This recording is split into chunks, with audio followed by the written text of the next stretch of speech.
Thanks buat kamu yang sudah ngeklik video ini. Aku ucapkan selamat datang di channel Taiwan Beranda disingkat Tanda. Untuk kamu yang baru pertama kali datang ke channel ini, perkenalkan aku Mr. Tanda. Taiwan Beranda akan hadir mengisahkan Taiwan dan dunia dari sisi dan tentunya dengan cara yang berbeda. Dan jangan lupa untuk subscribe channel ini dan bunyikan lonceng notifikasi sehingga kamu akan menjadi yang pertama tahu ketika aku upload video. Dan di ruang misteri kali ini aku akan membagikan kisah mistis di kawasan Zhiyuetan atau Sun Moon Lake yang ternyata berawal dari sebuah insiden yang mengerikan dan ternyata menewaskan puluhan manusia.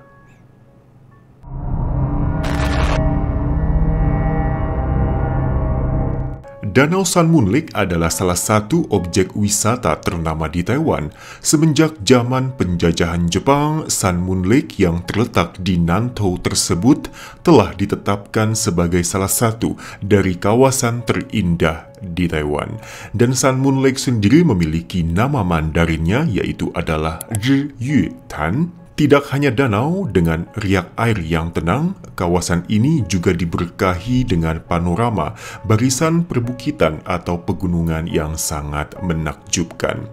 Ini juga merupakan salah satu atraksi yang harus dikunjungi oleh wisatawan dari seluruh dunia.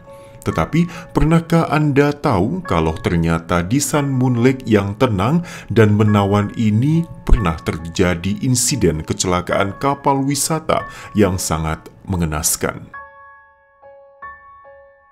Tidak hanya dikenal sebagai area wisata, Sun Moon Lake adalah salah satu waduk pembangkit listrik yang penting bagi Taiwan. Luas danau ini mencapai 840 hektar atau setara dengan 1.100 lapangan sepak bola.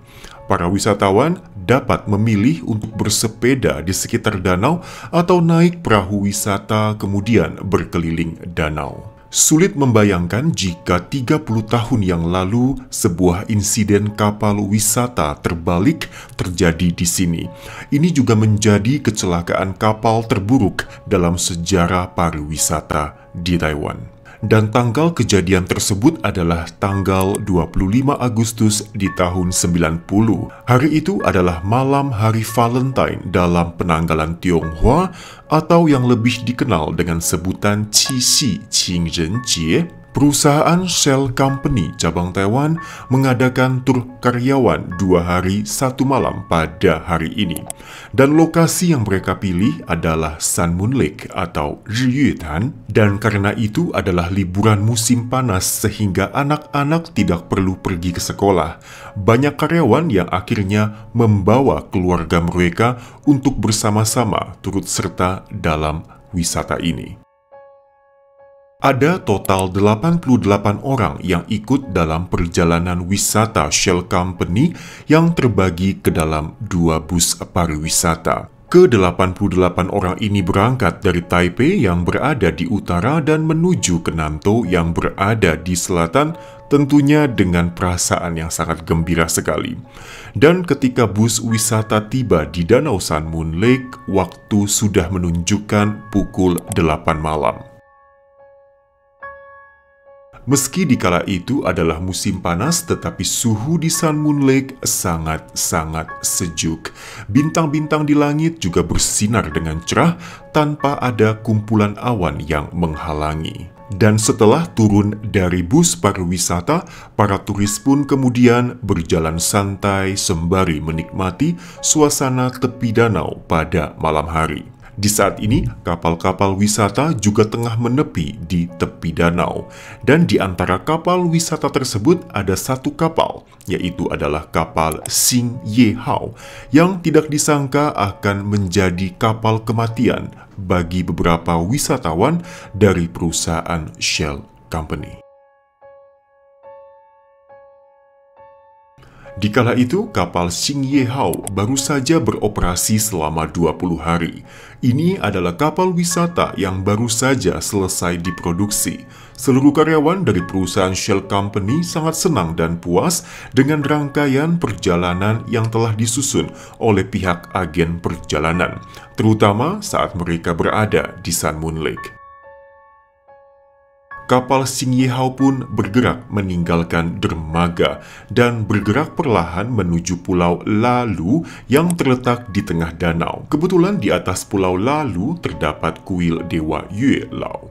Dewa Yue Lao adalah dewa dalam kepercayaan Taoisme yang dipercayai bisa membantu para umatnya untuk menemukan jodoh. Dan kebetulan di malam itu adalah malam hari Valentine dalam penanggalan Tionghoa, sehingga seluruh karyawan pun dipersilakan untuk bersembahyang sesaat di kuil ini. Oh ya, untuk Pulau Lalu sendiri, saat ini Pulau Lalu sudah tidak dapat didatangi oleh para wisatawan. Dan akibat gempa 921 atau Joei Tatichen dan juga erosi dari gelombang dalam jangka yang cukup panjang membuat luas Pulau Lalu semakin lama semakin mengecil. Dan guncangan gempa di kala itu ternyata juga meruntuhkan kuil Yue Lao yang tadinya berada di sini. Dan setelah selesai mengunjungi Pulau Lalu, kapal pun bergerak pulang kembali ke dermaga. Waktu itu sudah menunjukkan pukul 9.20 malam hari. Tiba-tiba saja embusan angin kencang datang. Keseimbangan kapal terganggu dan lambung kapal mulai miring. Kapten kapal membanting setir kemudi sebisa mungkin guna menstabilkan kembali kondisi kapal. Tetapi langkah ini malah membuat kapal semakin miring. Para turis tidak sempat menyelamatkan diri, kapal sudah keburu tenggelam ke dasar danau. Kapal Xingyehao terbalik 180 derajat, membawa seluruh penumpang di dalamnya tenggelam ke dasar danau Sun Moon Lake. Beberapa turis yang bisa berenang, mereka pun berenang menuju ke tepi danau sejauh 500 meter untuk meminta bantuan. Untuk sesaat, teriakan minta tolong yang penuh dengan ketakutan membelah malam yang sunyi. Dan setelah kapal karam, polisi dan petugas pemadam kebakaran segera tiba di tempat kejadian. Melihat hal tersebut, warga sekitar dan pelaut pun ikut turun tangan menyelamatkan. Dan sebanyak lebih dari 20 kapal pergi untuk mencari dan menyelamatkan para korban. Tapi kondisi danau yang gelap telah meningkatkan kesulitan evakuasi. Apalagi ini juga merupakan pertama kalinya bagi kawasan setempat menghadapi peristiwa insiden sebesar ini. Dan akibatnya proses koordinasi sedikit terhambat. Ada teriakan minta tolong dan gedoran dari jendela yang berasal dari dalam kabin. Tim penyelamat mencoba untuk memecahkan jendela dengan menggunakan banyak alat. Tetapi jendela kapal terbuat dari kaca yang sangat kuat sehingga sulit dipecahkan. Dan seiring berjalannya waktu, tangisan dan gedoran dari dalam kabin kapal juga terdengar semakin lemah. Pada akhirnya seorang bocah lelaki berusia 7 tahun berhasil diselamatkan karena ia terjepit di jendela kecil yang terletak di sebelah kabin. Sedangkan lainnya masih terjebak di dalam kabin dan harus tenggelam dengan seluruh isi kapal. Kapal Xingyehao mengangkut penumpang dengan total 92 orang. Dari 92 orang tersebut, hanya 35 orang yang berhasil diselamatkan pada malam itu. 25 Agustus 1990 malam hari menjadi malam yang sangat tragis bagi banyak anggota keluarga.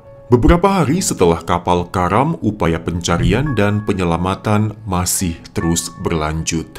Namun sayangnya proses evakuasi tidak berlangsung dengan lancar dikarenakan visibilitas yang buruk karena keruhnya air danau. Beberapa hari kemudian, tim evakuasi kembali menemukan 56 jasad lainnya. Tetapi mayoritas jasad-jasad itu sudah menggembung dan rusak akibat terlampau lama berada di dalam air. Dan jasad yang paling terakhir ditemukan adalah seorang gadis berusia 11 tahun, dan hari di mana jasadnya ditemukan kebetulan bertepatan dengan hari ulang tahun sang gadis. Terbaliknya, kapal Xingyehao telah menewaskan 57 orang.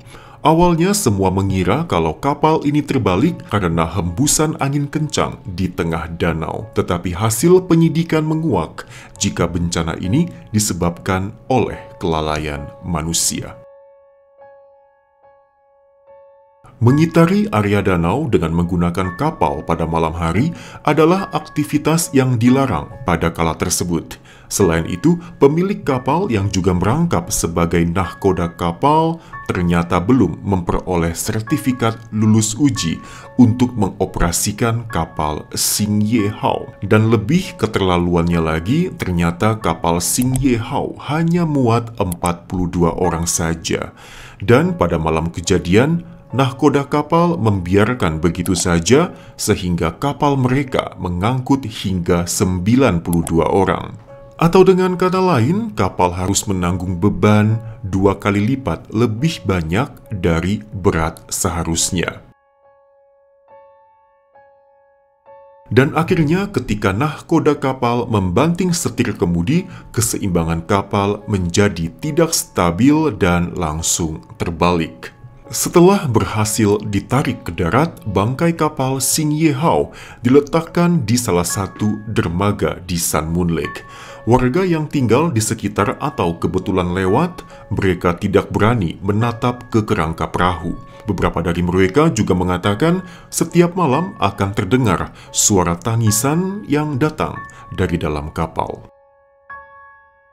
Ada beberapa orang yang diam-diam naik ke bangkai kapal pada malam hari, kemudian membakar kertas sembayang dan menyalakan dupa. Awalnya mereka kira ini adalah perbuatan yang dilakukan oleh anggota keluarga korban dengan harapan untuk mendoakan mereka yang tewas dalam insiden tersebut. Belakangan baru diketahui ternyata tindakan tersebut dilakukan oleh mereka yang sengaja datang ke sini untuk melakukan uji nyali. Beberapa dari mereka yang pernah melakukan uji nyali di sini menyampaikan bahwa kawasan ini sangat mistis. Mayoritas dari mereka akan langsung demam tinggi sepulang dari uji nyali. Dan meski sudah berobat ke rumah sakit, tetapi demam tidak kunjung turun. Akhirnya mereka pun kembali ke tempat ini untuk minta maaf. Barulah kondisi mereka perlahan-lahan membaik. Dulu juga sempat dikisahkan ada sekelompok pelajar yang mendatangi area ini pada malam hari untuk uji nyali. Saat uji nyali, mereka tidak menemukan keanehan apapun. Tetapi selama seminggu setelahnya, seluruh orang yang ikut uji nyali mengalami kecelakaan. Kisah-kisah mistis yang menyelimuti bangkai kapal Xing Ye Hao di kala itu seringkali diceritakan, terutama oleh penduduk atau warga setempat. Beberapa warga bahkan mengatakan saat mereka melewati kawasan di mana bangkai kapal berada, maka akan terdengar suara rintihan manusia atau gedoran-gedoran di kaca. Tanggal 25 Maret di tahun 2007 pagi hari, kobaran api terlihat di salah satu sudut kawasan Sun Moon Lake dan ternyata api berasal dari dalam bangkai kapal Xing Ye Hao. Dan ternyata sumbu api disebabkan oleh keisengan anak muda yang sengaja datang ke sini untuk kembali melakukan uji nyali. Dan kapal Xing Ye Hao yang menewaskan 57 orang itu pun habis terbakar tanpa sisa. Dan setelah kapal Xing Ye Hao tenggelam, perusahaan Shell Company cabang Taiwan mengajukan kompensasi dari pihak pemroduksi kapal dan juga pemerintah di kawasan Nantou yang menjadi otoritas yang dianggap paling bertanggung jawab akan kawasan Sun Moon Lake. Gugatan itu berlangsung selama bertahun-tahun dan akhirnya pengadilan memutuskan bahwa pemerintah kawasan Nantou telah lalai menjalankan kewajibannya. Dan akhirnya Shell Company memenangkan gugatan dan berhak menerima kompensasi dari negara. Oke teman-teman, demikian untuk video kali ini dan semoga kalian suka. Jangan lupa untuk tekan tombol subscribe, kemudian bunyikan lonceng notifikasi sehingga kamu akan menjadi orang pertama yang tahu ketika aku upload video baru. Sampai jumpa di video berikutnya ya.